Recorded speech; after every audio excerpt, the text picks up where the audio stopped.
આપણે એવો ભાર સાથે નહીં ફરવું કે આપણે ચોથી જાગીર છીએ, આપણે આ દેશને પ્રેમ કરીએ છીએ. મતલબ બહુ જ બધા કાર્યક્ષેત્ર બદલવાની જરૂર પડી છે, ફરજ પડી છે. જે તમારું ગમતું કામ હોય ને તો એ સંઘર્ષ નથી લાગતો, બધું જ ઝડપથી કરવું છે, એટલે હોમવર્ક જતું રહ્યું છે કે માનસિક તૈયારી સાથે આ ફિલ્ડમાં આવવું તો જ કામ થશે. કલમ છે ને એમાં બહુ મોટી તાકાત હોય છે કે આજે ટેલિવિઝનનું પત્રકારત્વ છે સ્ટેનોગ્રાફરની ભૂમિકામાં આવતું જાય છે કે સવાલ નહીં પૂછવાનો, એટલે આપણે સવાલ પૂછવાનું બંધ કરી દીધું છે પત્રકારોએ. હું એવું માનું છું કે પત્રકારત્વ પુસ્તકથી ન ભણાય, તો પત્રકારે રોજ પોતાની સાથે હરીફાઈ કરવાની. મારું કામ શું હતું, મારો વાંધો શું હતો તો કે બનાવટી એન્કાઉન્ટર ન થવા જોઈએ. તો ન્યાય અને બદલામાં બહુ પાતળી ભેદરેખા છે, જજમેન્ટલ થયું જવાય છે. આવું તો આવી ભૂલો મેં પણ બહુ વખત કરી છે. પણ 2002ના પત્રકાર કા હિન્દુ છે કા મુસલમાન છે, તો આ પત્રકારત્વની પડતી છે. પણ અત્યારે બીક તો સરકારને હોય કે એડમિનિસ્ટ્રેશનને હોય, સોશિયલ મીડિયાની જ લાગે છે. જેમણે ગુનાહિત કાર્યો કર્યા છે ફરી પાછા સામાજિક જીવન તરફ ઢાળી રહ્યા છે. સમાજ સ્વીકારતો નથી, જે જેલમાંથી આવે છે એને કોઈ કામ આપતું નથી. અહીંયા ખાલી માઇનસ પોઈન્ટ એટલો છે કે જોબ ઇન્સિક્યુરિટી બહુ છે. પરિણામ ન આવે તો હું એને મારી વ્યક્તિગત હાર સમજતો હતો. તે 35 વર્ષમાં મારા પરિવારે શું કિંમત એ તો કોઈને ખબર નથી. લોકો જ્યારે મને ધમકી આપતા હતા ફોન પર, ત્યારે લેન્ડલાઇન ફોન હતા, ત્યારે એવું બહાદુર સ્ત્રી હતી. મારી આટલી બધી નોકરી જતી રહી, કોઈ દિવસ એવું નથી કીધું કે હવે કાલે શું થશે. જે મારા મિત્રો એડિટર છે એમણે મારા ફોન ઉપાડવાના બંધ કરી દીધા. ગાંધી કોઈ દિવસ આખો નથી મળતો, ગાંધી ટુકડામાં હોય છે. કે નવજીવન ખરેખર મારા માટે નવું જીવન લઈને આવ્યું, એ જ ચલાવે છે મને અને એ જ બચાવે છે મને. નહીં તો હું ક્યારનો પૂરો થઈ ગયો. અને આ ધૂણી છે પત્રકારત્વની. બિલકુલ. જેને આ ધૂણીમાં રસ છે એને જ ધૂણી દખાવીને ગિરનારીની જેમ બેસવાનું છે.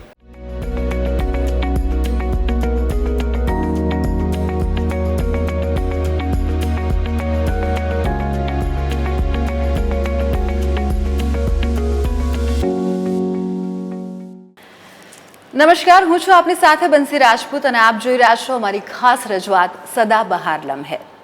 ખાસ કરીને અમારી આ રજૂઆતમાં અમે તમારી મુલાકાત અલગ અલગ ક્ષેત્રની અલગ અલગ પ્રતિભાઓ છે તેમની સાથે કરાવતા હોઈએ છીએ. અને આજે આપણે જેમને મળવાના છીએ, જો પત્રકારોની કે પત્રકારત્વની વાત કરવામાં આવે તો તેમને યાદ કરવા જ પડે. એ આ ક્ષેત્રમાં જેમને અચીવમેન્ટ કર્યા છે અને સાથે સાથે એક સતત સંઘર્ષમય તેમની જે યાત્રા છે તે રહી છે.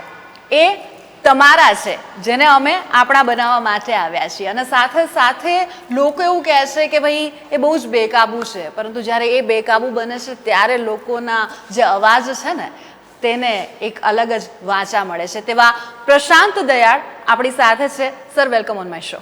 સીધો જ સવાલ કરીશ આપને, કે એવું કહે છે કે you are out of control, તમે બેકાબૂ છો. પત્રકારત્વની વાત આવે કે પત્રકારિતાની વાત આવે, પ્રશાંત દયાળ માટે પત્રકારિતા શું છે?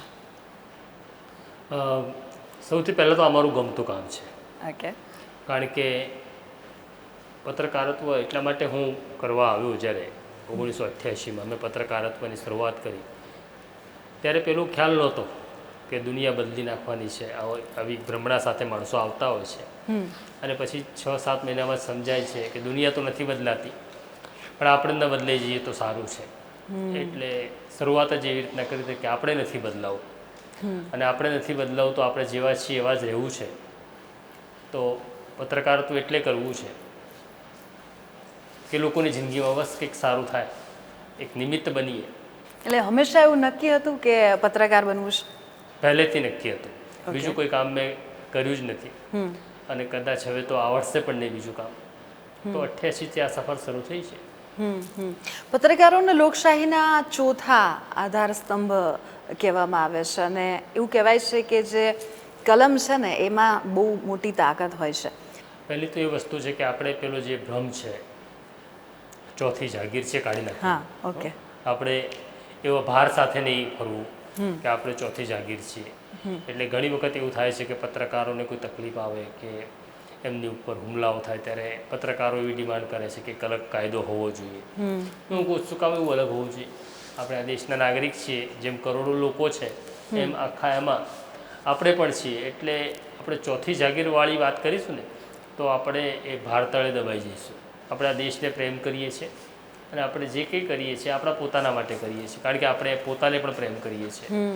અને મને તકલીફ ન પડે એવું જો હું ઈચ્છતો હોઉં, એવું દેશ, એવો મહોલ્લો કે એવું શહેર મારે જોઈએ છે, તો એ જ ઈચ્છા સાથે પત્રકારત્વ કરવાનું. તો અને બીજું એવું છે કે કોઈ સંઘર્ષ હોતો નથી આમાં.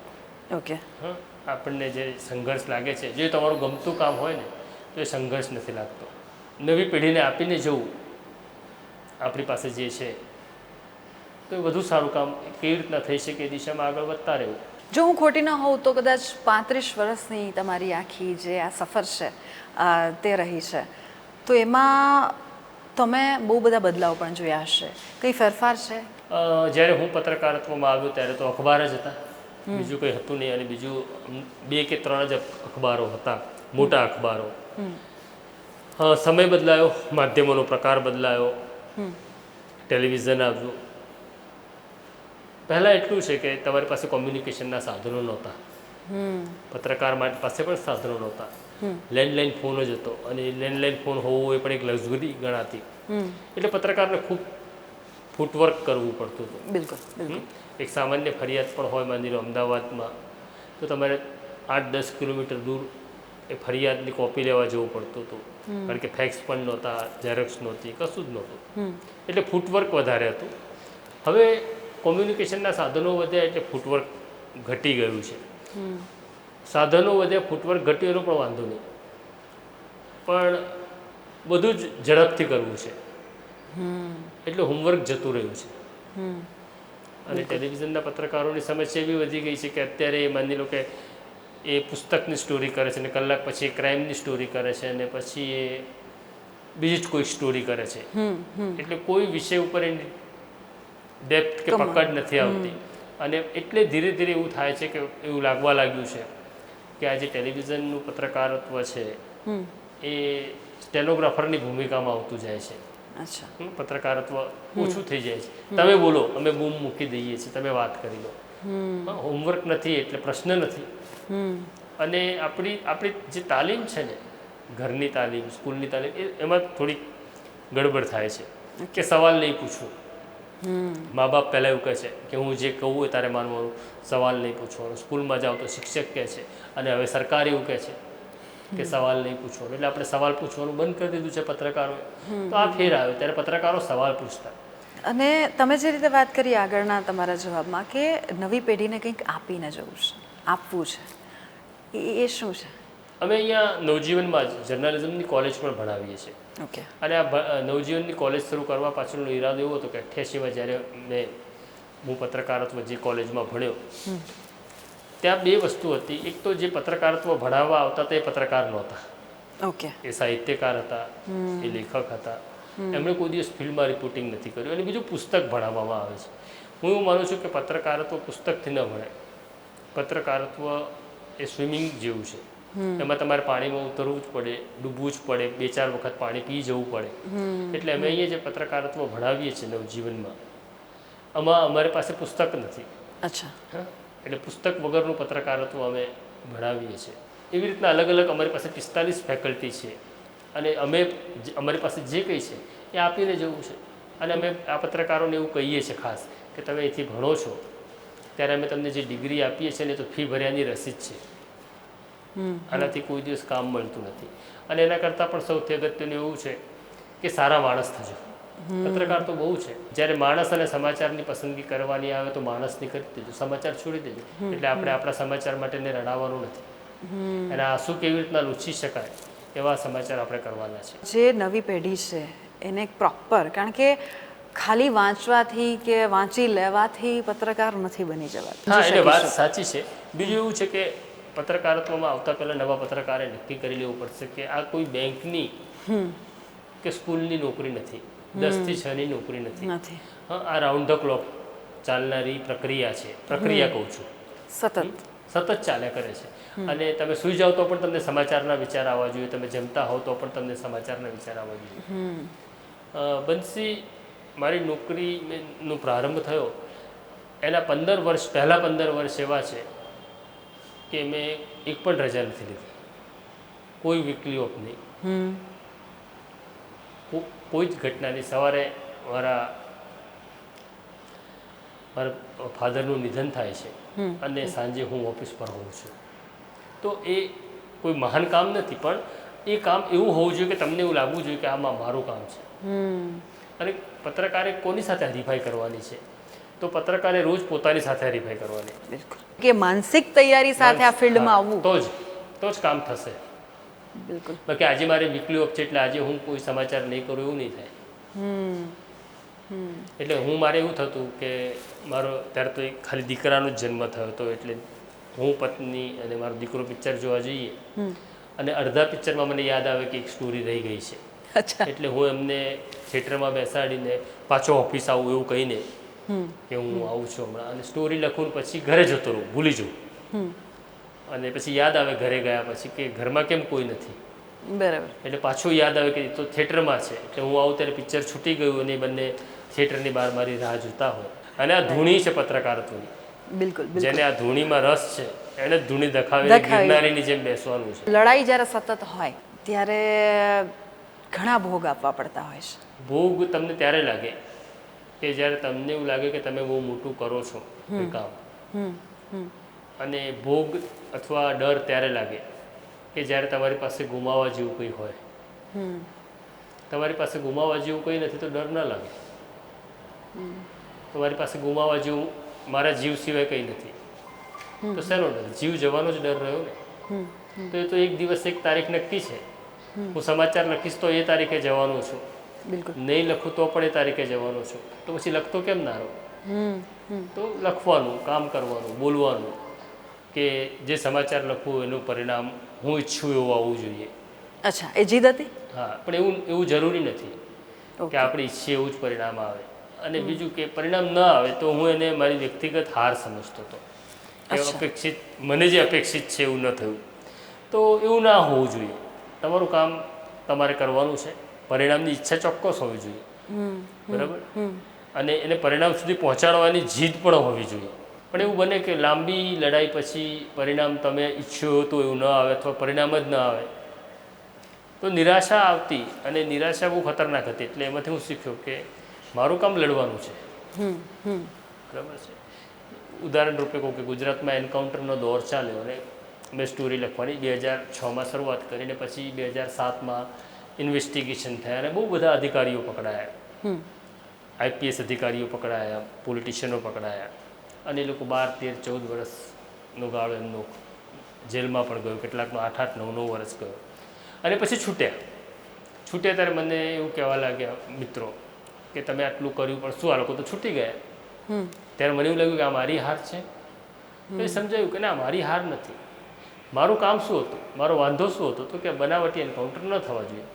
એ ઘટના પછી 2007 પછી ગુજરાતમાં બનાવટી એન્કાઉન્ટર થવાના બંધ થઈ ગયા.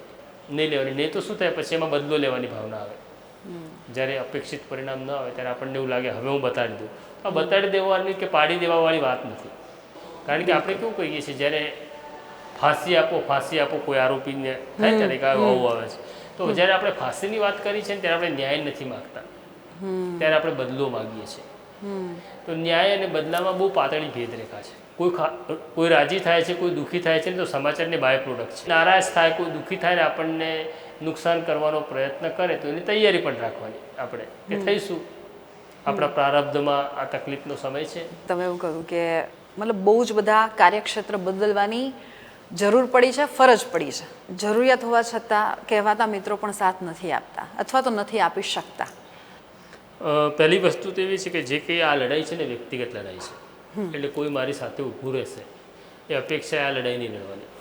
કારણ કે તમે કંઈ બીજા માટે લડતા નથી, તમને લડવાનો શોખ છે. પછી તમે અપેક્ષા એવી રાખો કે બીજા તમારી સાથે ઊભા રહે, નહીં ઊભા રહે કોઈ. શું કામ ઊભા રહે? તો સાથીઓનો સાથ મળશે એવું નહીં માનવું. કારણ કે મેં તો સાથીઓને બહુ વખત મારો સાથ છોડતા જોયા છે. અને 35 વર્ષમાં મારી 24 નોકરીઓ ગઈ છે. એટલે મેં છોડી નથી, મને કાઢી મૂકવામાં આવ્યો છે.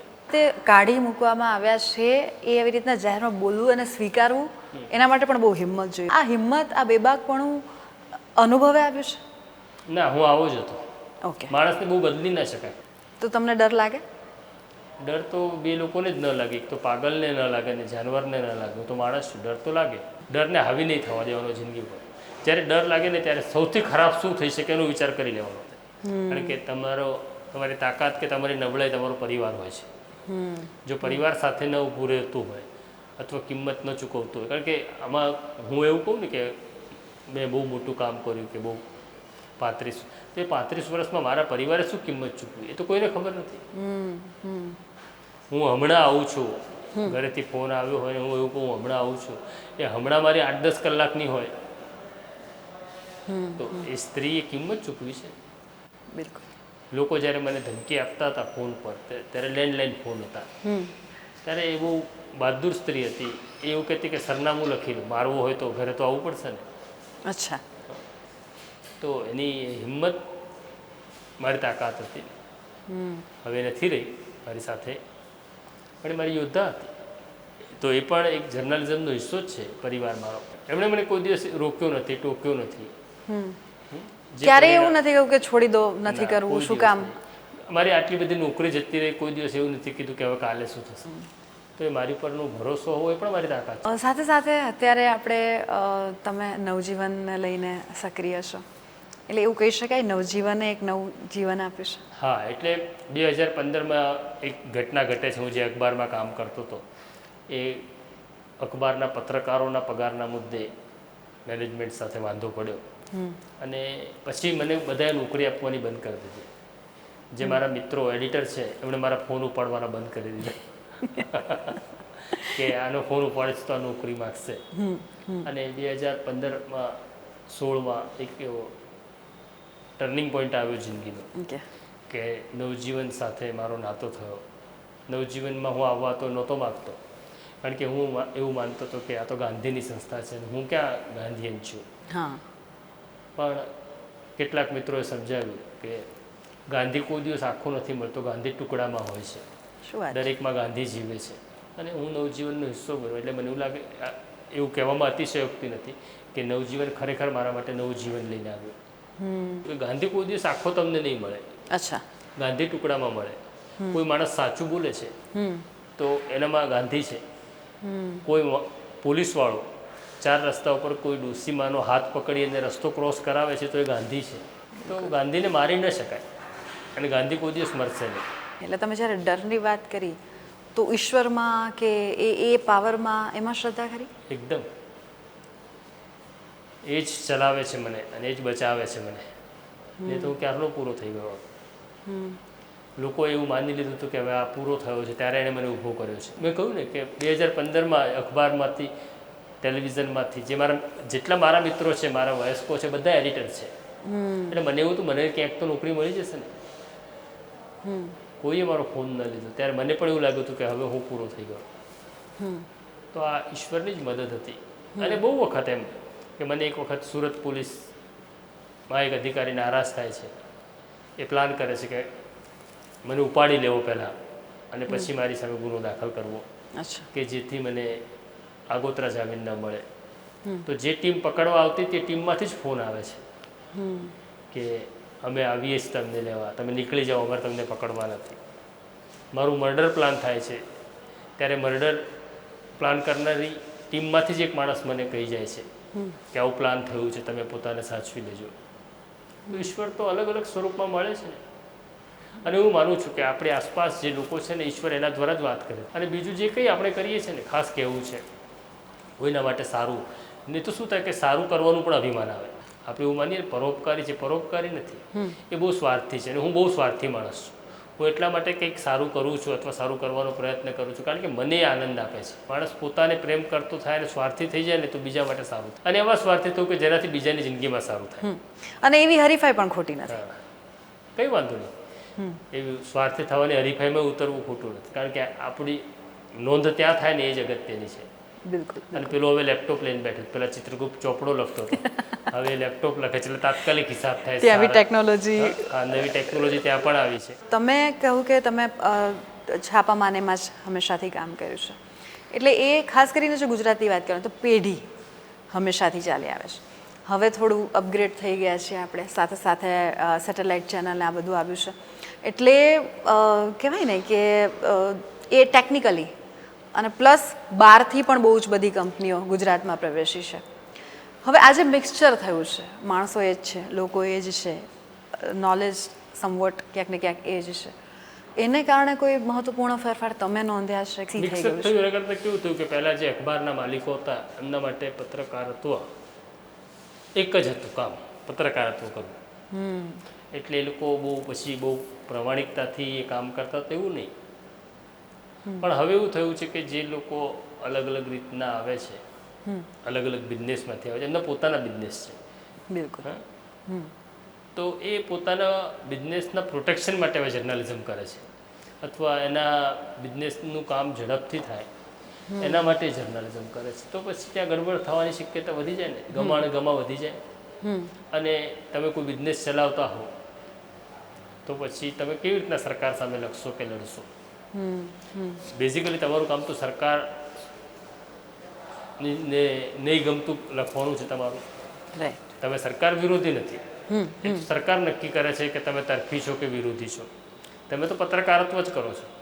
પણ જો મારો માલિક બિલ્ડર હશે તો એની 2 ફાઇલો સરકાર અટકાવી દેશે, એની ત્યાં બીજું પરમિશન મોડી આવશે, એવું બધું ઘણું બધું થશે ને.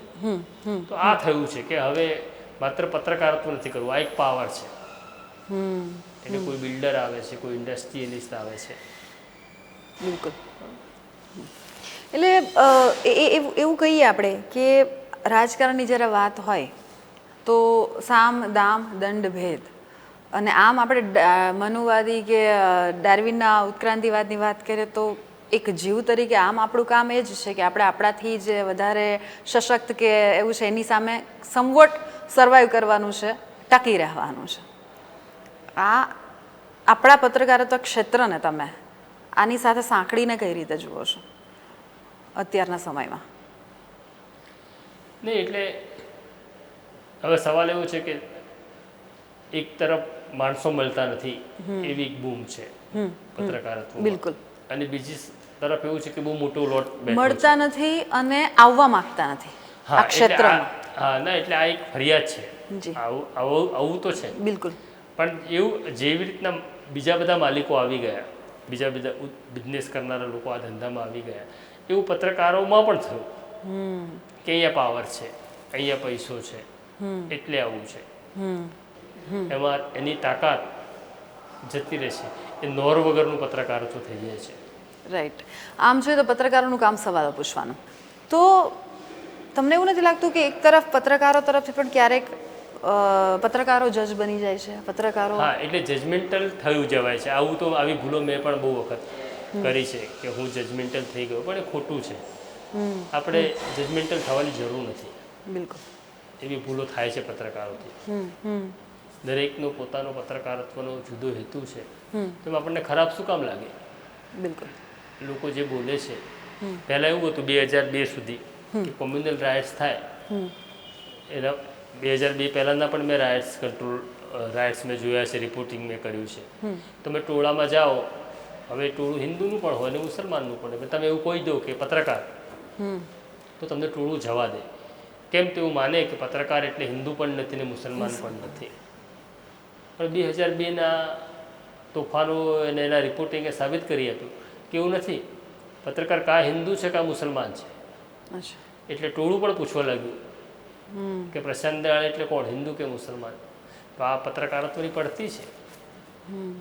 લોકો કેમ આપણા ઈરાદાઓ ઉપર શંકા કરવા લાગે? તો આપણી પડતી છે.